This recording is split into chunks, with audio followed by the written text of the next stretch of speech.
Amém, meus irmãos. Eu quero convidar a igreja a abrir a Bíblia, em Apocalipse, capítulo 5. Nós estamos na nossa série de mensagens no texto do Apocalipse. Apocalipse é um texto que gera muita curiosidade nos nossos corações. É um texto dificílimo de interpretar, e há muitas interpretações desse texto.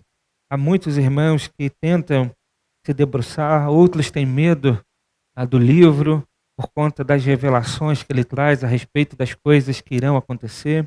Enfim, é um livro que sugere muita curiosidade, mas é um livro de muito aprendizado, porque é uma mensagem importante que o nosso Deus tem a transmitir à igreja através desse livro.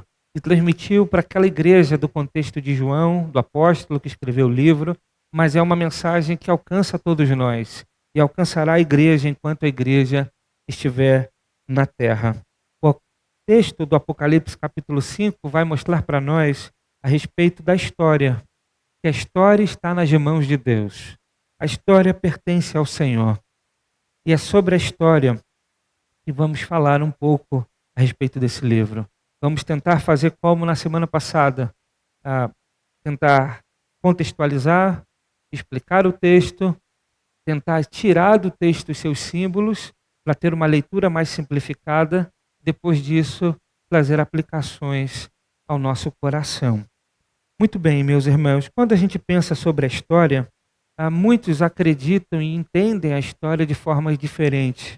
Por exemplo, os antigos gregos, acreditavam que a história era cíclica, que as coisas que acontecem hoje se repetirão depois, e a história não é uma história linear, de início, meio e fim, mas algo cíclico.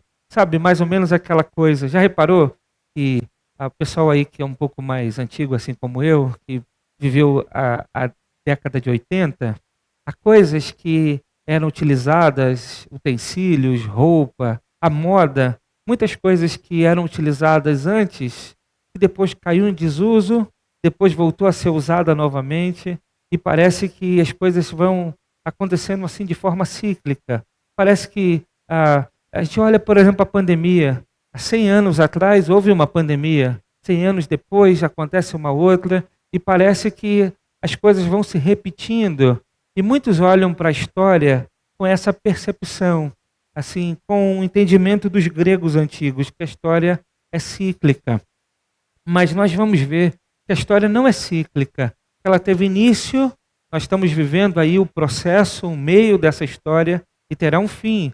A Bíblia deixa claro que Deus é o Criador e Consumador de todas as coisas, que Ele é o Alfa e o Ômega. E Alfa e Ômega a gente sabe que são letras do alfabeto grego, a primeira e a última, que se refere que Deus de fato é o princípio e o fim. A gente entende que a história então é linear. Mas muitos têm uma visão um tanto quanto diferente da história.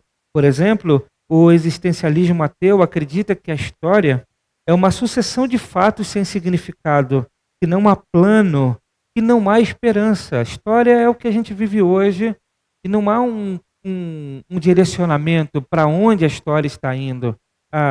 Muitos pensam dessa maneira.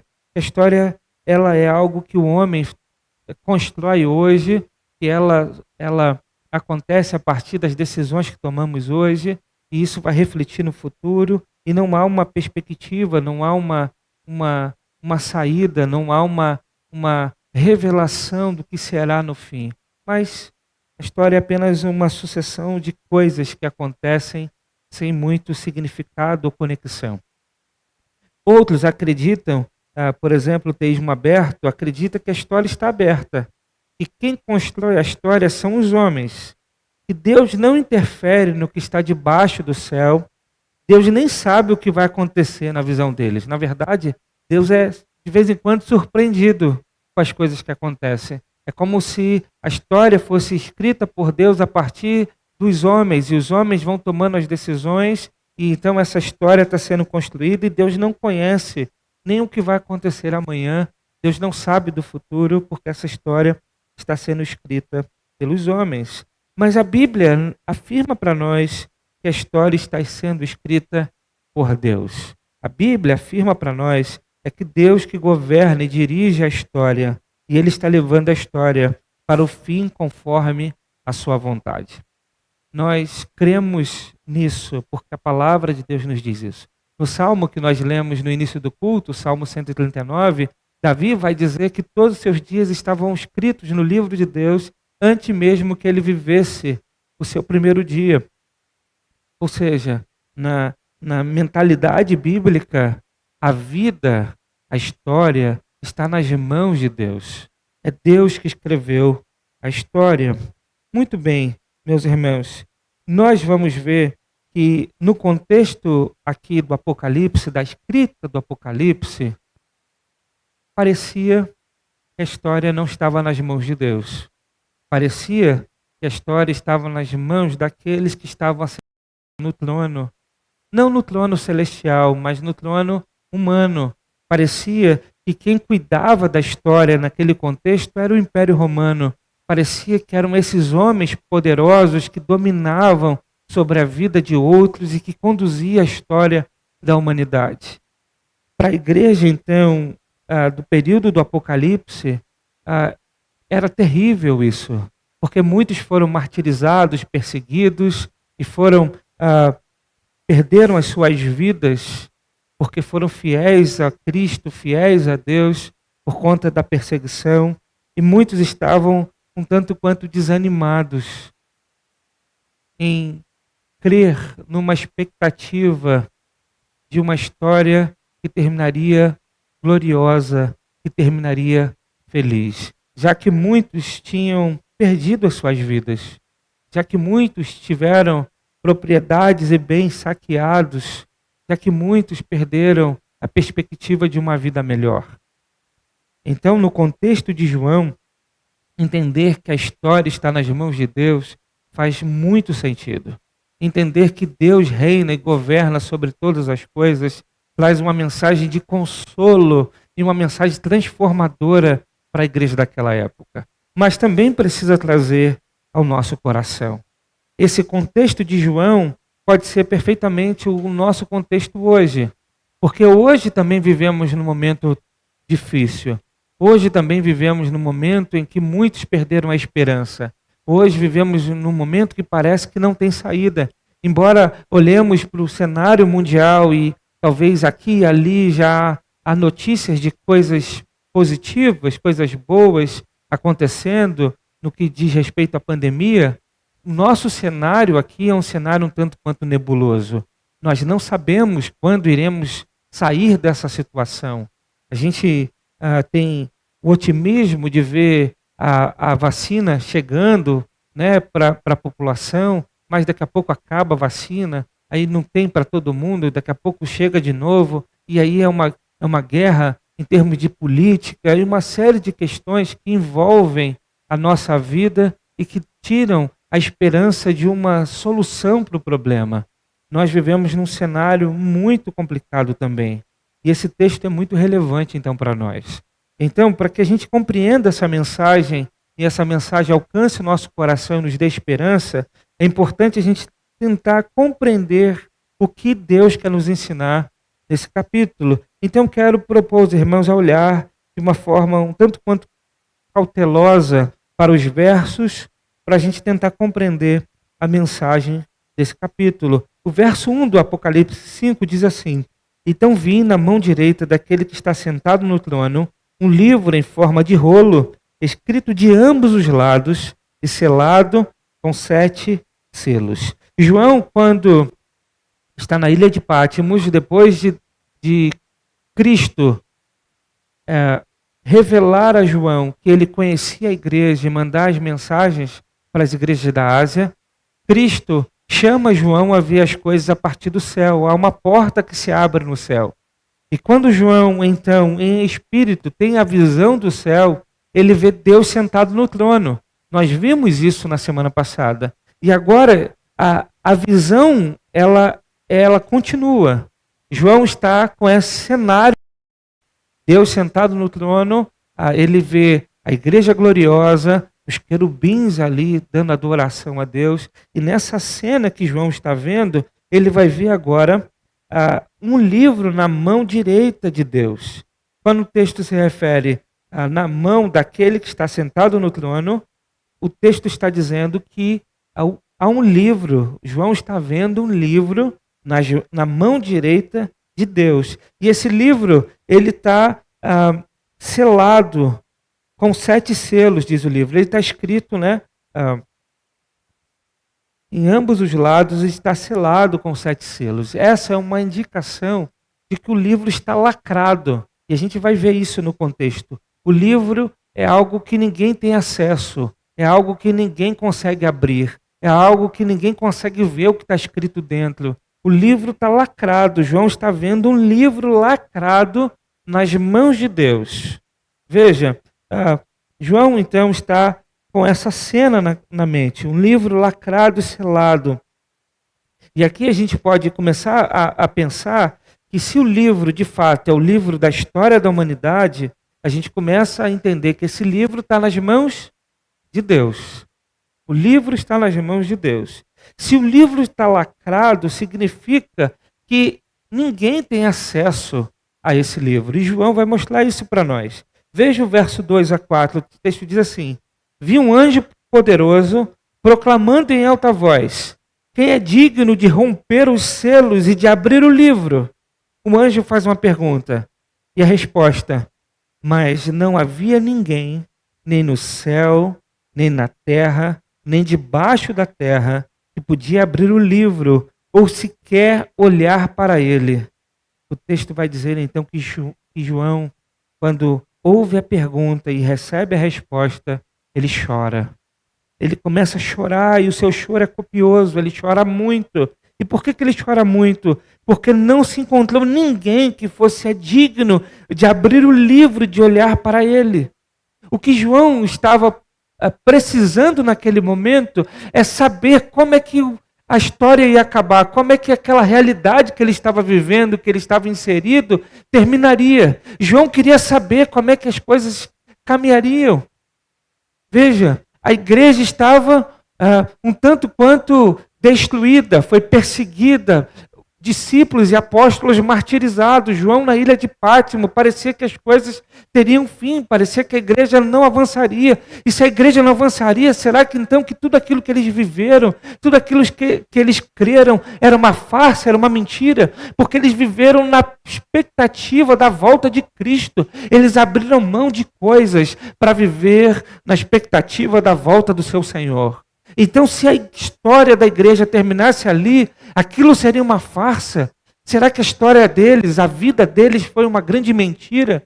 Isso traz certamente angústia ao coração do velho apóstolo João, que estava na ilha de Pátimo. E ele começa a chorar, e ele chora copiosamente, porque ele queria saber o que estava escrito naquele livro. A resposta que ninguém é capaz de ler, que ninguém é capaz de abrir, nem no céu, nem na terra, nem debaixo da terra, mostra para nós que ninguém tem esse poder. No céu, por exemplo, nem Miguel, Gabriel, serafins, querubins, anjos, ou quem sabe os remidos da antiga aliança, homens que estão na galeria dos heróis da fé, Abraão, Moisés, Elias, Paulo, Pedro, Maria. Mas o texto diz que ninguém é capaz. Ninguém que está no céu é capaz. Ninguém que está na terra é capaz. Nenhum homem, por mais poderoso, influente, pode decifrar o sentido da história.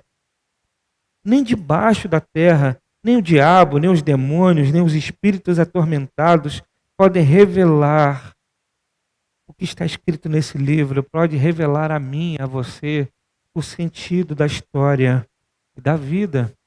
João então vê um livro nas mãos de Deus, um livro lacrado, e ninguém tem acesso. Ele começa a chorar angustiado. Imagina você. Imagina como seria desesperador. Isso me faz refletir, como é que alguém pode ser ateu? Eu fico pensando, como é que alguém pode ser ateu? Como é que alguém pode ver num mundo de tanta aflição, de tanta angústia, sem uma expectativa e uma esperança futura? Eu fico imaginando como louco e irracional é isso. Como é viver uma vida achando que a gente é apenas uma matéria. Eu fico me imaginando como deve ser triste e terrível uma vida assim. João então chora. Imagina a dor de João. Seria a nossa dor se nós não tivéssemos uma esperança futura.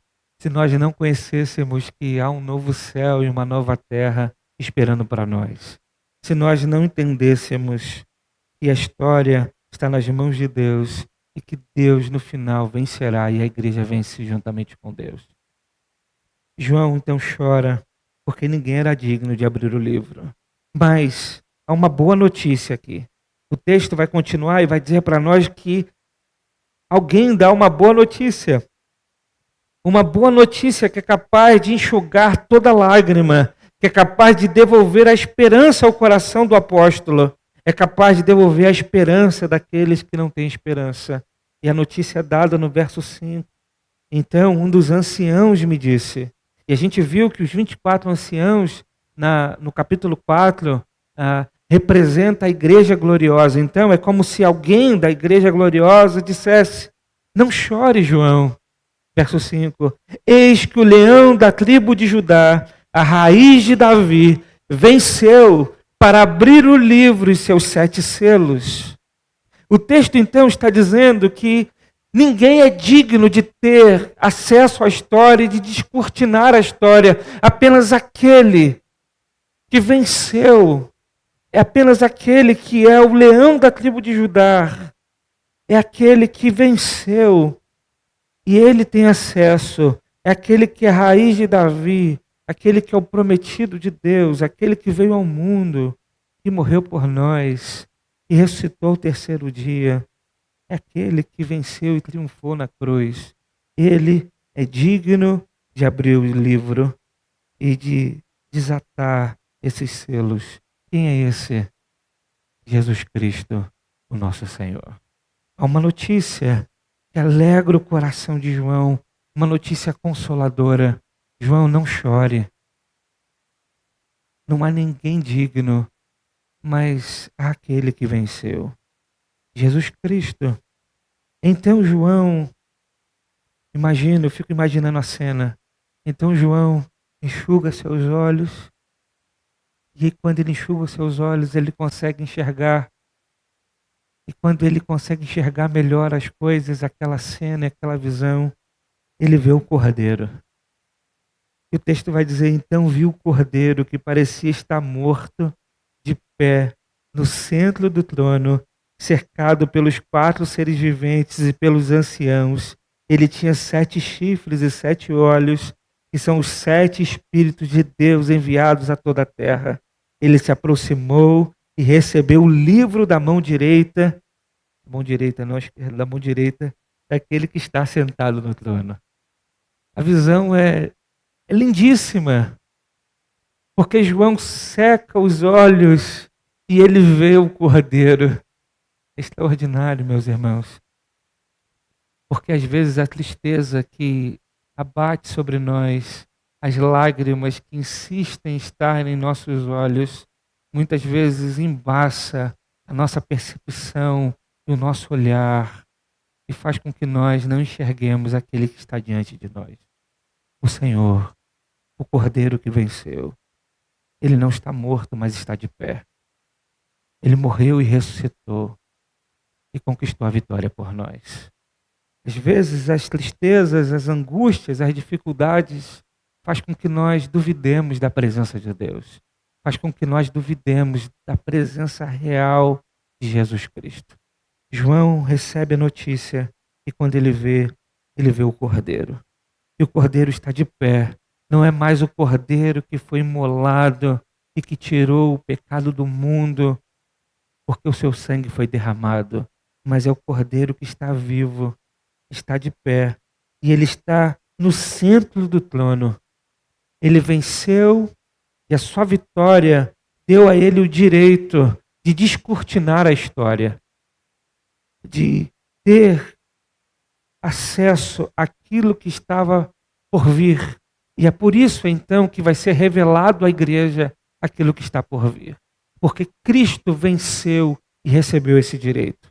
E ele está no centro do trono, cercado aqui se a gente entender que os 4 seres viventes são os querubins, se a gente entender que os anciãos são a igreja gloriosa, ele está cercado aqui daqueles que dia e noite louvam e o adoram e cantam: Santo, Santo é o Senhor. E o texto vai dizer que ele tinha 7 chifres. Chifre, no Apocalipse, a gente vai ver que é um símbolo para poder. 7, se a gente compreender que é um número de perfeição, significa que aquele que tem o livro agora nas mãos, aquele que é o Cordeiro, a gente sabe que é Cristo, ele é todo poderoso. E o texto diz que ele tinha 7 olhos, e o texto vai dizer que esses são os 7 Espíritos de Deus enviados em toda a terra. Então, se a gente entende que os 7 Espíritos é o Espírito Santo, o texto então está descrevendo Cristo de uma forma bela, dizendo que ele é vencedor, ele está de pé, ele está com o livro nas mãos, ele é todo poderoso e sobre ele está o Espírito Santo de Deus. O texto diz então que ele pegou o livro da mão direita de Deus Pai, e quando isso aconteceu, os querubins representados pelos 4 seres viventes, a igreja representada pelos 24 anciãos, se prostraram e o adoraram. E aí o verso 8 e verso 10 vai dizer: ao recebê-lo, os 4 seres viventes e os 24 anciãos prostraram-se diante do Cordeiro, cada um deles uma harpa e taças de ouro cheias de incenso, que são as orações dos santos. E eles cantavam um cântico novo: Tu és digno de receber o livro e de abrir os seus selos, pois foi morto e com teu sangue compraste para Deus homens de toda tribo, língua, povo e nação. Tu os constituíste reino e sacerdotes para o nosso Deus, e eles reinarão sobre a terra. Veja, então na visão que João tem, ele vê os seres que ali estão no céu, adorando o Cordeiro, adorando a Cristo, e aqui um símbolo de música, né? Harpa, a harpa era tocada, aqui é um símbolo de oração, taças de ouro cheias de incenso, e o texto diz que são as orações dos santos. Isso era entregue então ao Cordeiro, e eles cantavam um cântico novo. E aqui eu quero parar um pouquinho, só para pensar com os irmãos, pelo menos 2 coisas. A primeira, eles estavam apresentando diante do Cordeiro a oração dos santos. Isso é algo importante para a gente pensar. Porque é uma demonstração clara que as nossas orações chegam ao trono de Deus. E aquele que tem a história em suas mãos. Nossas orações não são palavras ao vento, não são meditações apenas para acalmar a alma e trazer a paz ao espírito. As nossas orações são cheiro suave que chega até a presença de Deus. Quando oramos, estamos falando com uma pessoa, e não é qualquer pessoa. Nós estamos falando com o Deus que está sentado no trono e com o Cordeiro que é digno de desatar os selos que tem a história em suas mãos. Nós estamos orando e conversando com Deus dos deuses, com o Senhor dos senhores. Aqui é um ponto interessante a gente pensar, que o texto está dizendo que a igreja gloriosa está entregando a oração. Isso não significa, e talvez alguns interpretem dessa forma, que nós devemos orar para os santos que estão no céu, para que eles sejam uma espécie de mediador ou intermediário para entregar as nossas orações a Deus. Aqui é um símbolo. Nós não devemos entender isso de forma literal. É um símbolo para compreender que a oração daqueles que estão na terra estão chegando no céu, estão chegando diante do trono de Deus. Portanto, nós devemos ter cuidado e não fazer teologia em cima de símbolos do Apocalipse. Muito bem, a segunda coisa importante é, eles louvam com a mensagem do Evangelho.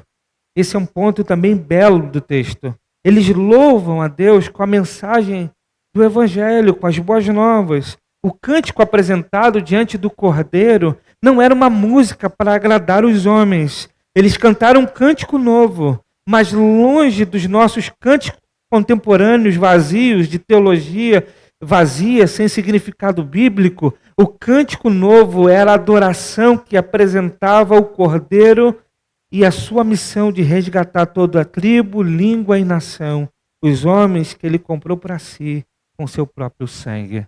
O texto mostra que eles adoram a Deus com o Evangelho. Isso é lindo demais. E o texto, então, aqui ainda vai trazer ainda duas informações importantes. Ele vai dizer que Deus nos constituiu reino e sacerdotes. Isso significa que reinamos com Cristo espiritualmente, pois estamos assentados com Ele nos lugares celestiais e reinaremos com Ele plenamente na sua segunda vinda.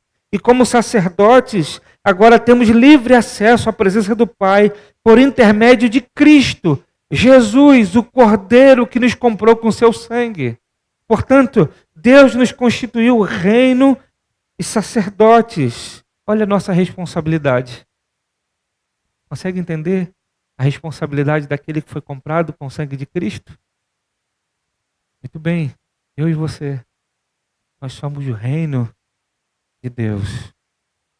Nós reinamos espiritualmente com Cristo. Somos nós que representamos o reino de Cristo na terra. Ele reina em nós e através de nós. Mas o texto ainda diz que nós fomos feitos sacerdotes, no sentido em que o sacerdote era aquele que tinha acesso ao lugar santíssimo. E ele tinha acesso para levar diante de Deus, diante da arca da aliança, o sangue do Cordeiro, para que Deus se manifestasse propício ao ser humano. Só que agora nós chegamos ao lugar santíssimo, não por sangue de bodes e de animais, mas chegamos ao lugar santíssimo pelo sangue de Jesus Cristo.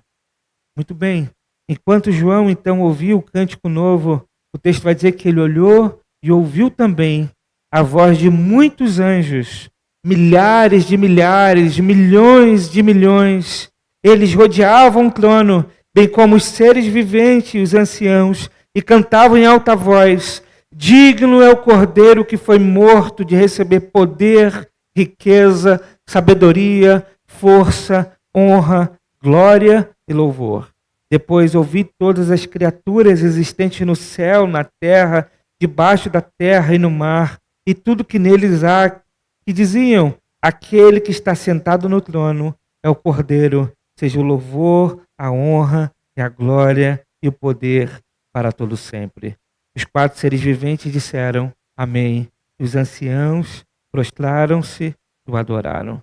João então vê um culto sendo feito a Deus, um culto nessa visão sendo realizado por anjos, milhares de anjos, por aqueles que estavam no céu, por toda a criação.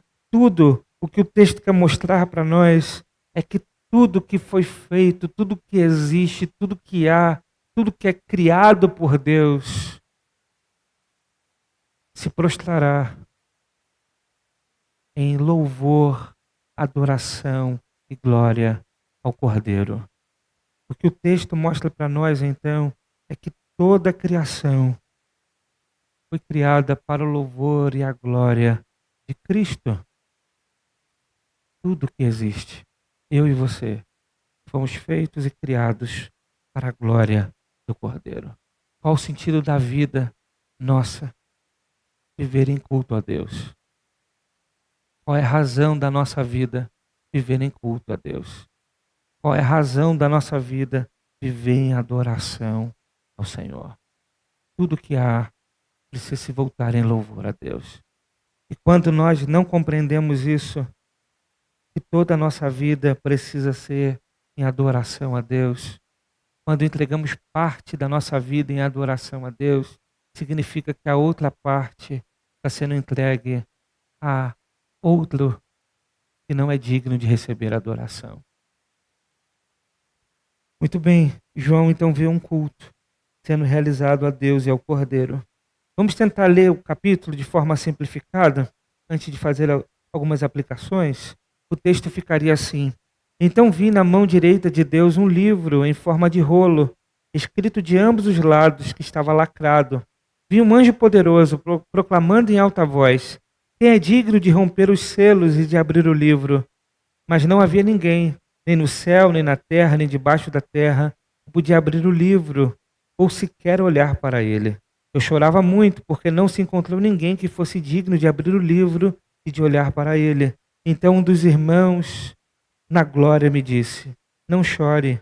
Eis que Jesus venceu para abrir o livro e os seus 7 selos. Então vi Cristo, cercado pelos 4 querubins e a igreja gloriosa. Ele era todo-poderoso, estava sobre ele o Espírito Santo que foi enviado a toda a terra. Jesus se aproximou e recebeu o livro da mão direita de Deus. Ao recebê-lo, os querubins e a igreja gloriosa prostraram-se diante de Cristo. Cada um deles tinha uma harpa e taças de ouro cheias de incenso, que são as orações dos santos. E eles cantavam um cântico novo. Tu és digno de receber o livro e de abrir os seus selos, pois foste morto e com teu sangue compraste para Deus homens de toda tribo, língua, povo e nação.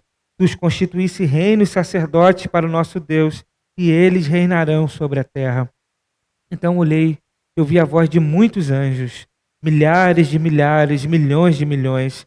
Eles rodeavam o trono, bem como os querubins e a igreja gloriosa, e cantavam em alta voz: Digno é o Cordeiro que foi morto de receber poder, riqueza, sabedoria, força, honra, glória e louvor. Depois ouvi todas as criaturas existentes no céu, na terra, debaixo da terra e no mar, e tudo o que neles há, que diziam: A Deus e a Jesus Cristo sejam louvor, a honra, a glória e o poder para todo sempre.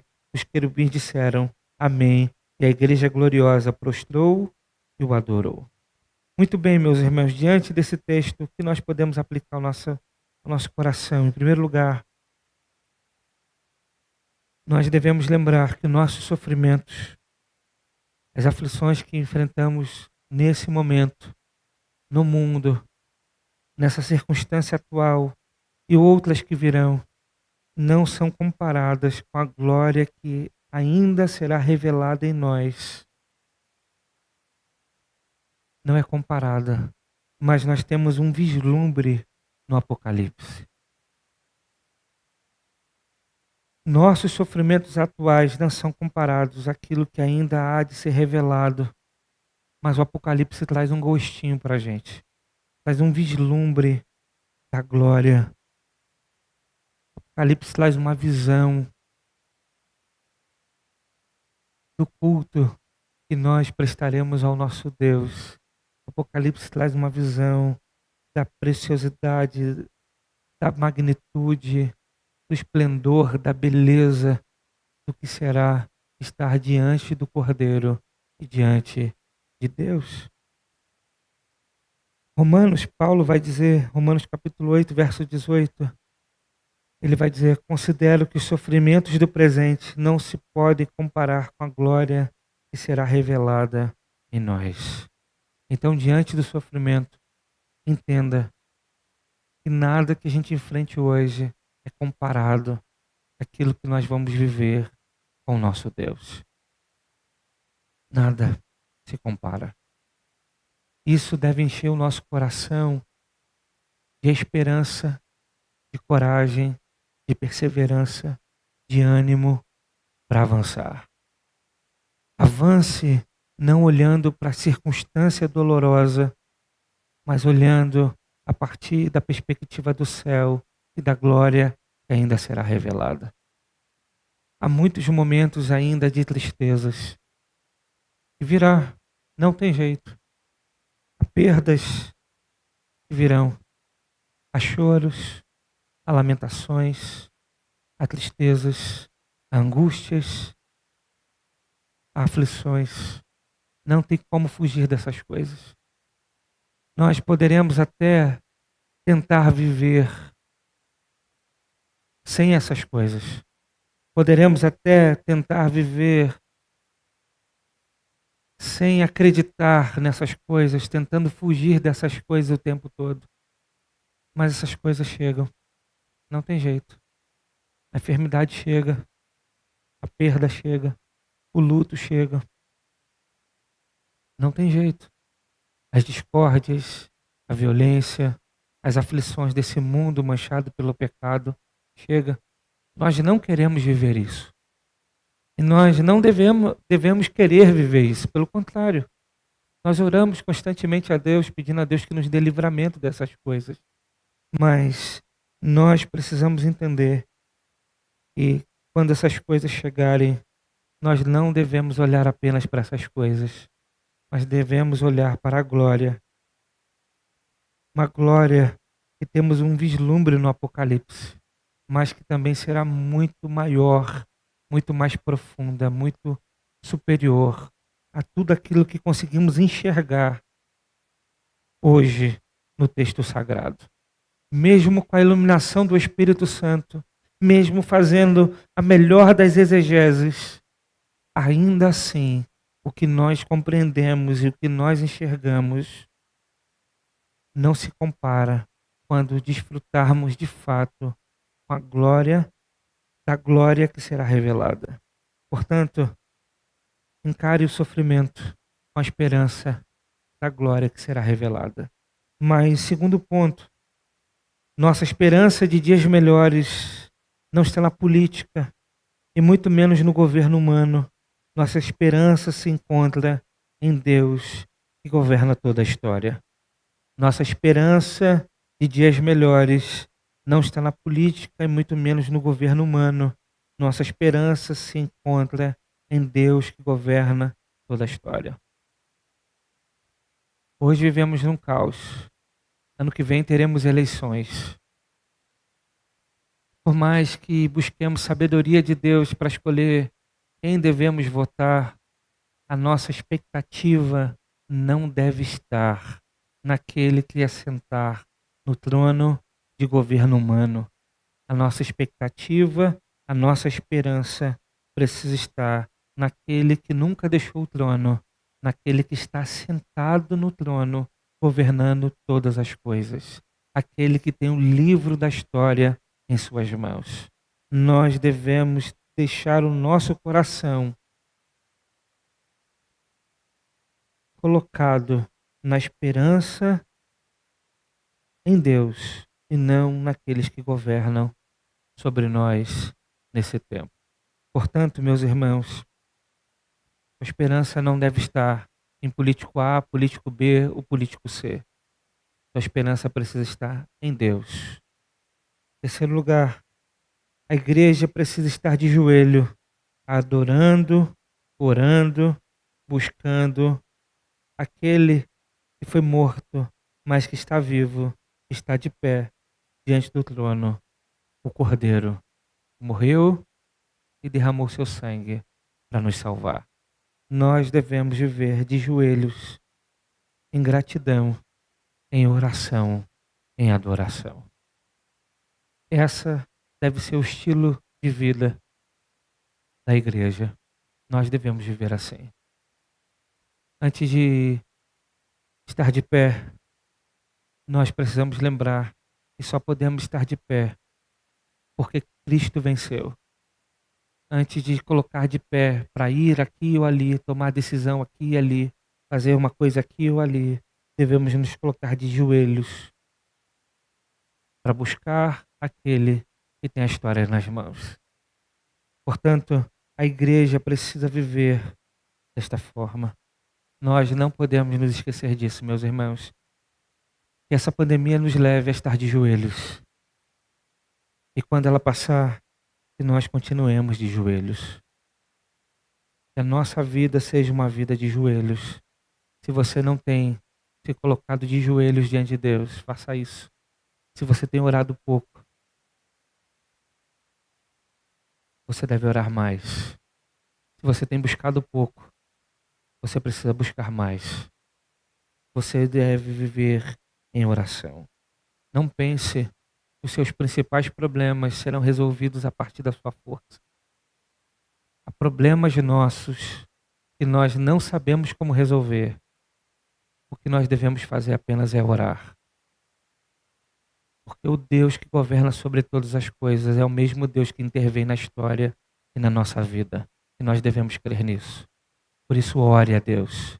Busque a Deus e viva de joelho, orando e adorando. E por último, lembre-se sempre que Jesus Cristo venceu. Jesus Cristo venceu. E nele somos mais que vencedores. Paulo vai dizer isso em Romanos 8, 31 a 39. Ele diz: portanto, o que poderemos dizer diante dessas coisas? Se Deus é por nós, quem será contra nós? Aquele que não poupou nem o próprio filho, mas pelo contrário o entregou por nós, por todos nós, como não nos dará também com ele todas as coisas? Quem trará alguma acusação contra os escolhidos de Deus? É Deus quem os justifica. Quem os condenará?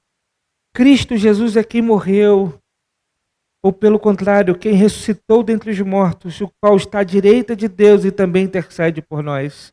Quem nos separará do amor de Cristo? Será tribulação, ou angústia, ou perseguição, ou fome, ou privação, ou perigo, ou espada? Como está escrito: por amor de ti, somos entregues à morte todos os dias. Fomos considerados como ovelhas para o matadouro, mas em todas as coisas somos mais que vencedores por meio daquele que nos amou. Pois tenho certeza de que nem morte, nem vida, nem anjos, nem autoridades celestiais, nem coisas do presente nem do futuro, nem poderes nem altura, nem profundidade, nem qualquer outra criatura poderá nos separar do amor de Deus que está em Cristo Jesus, nosso Senhor. Que Deus nos abençoe.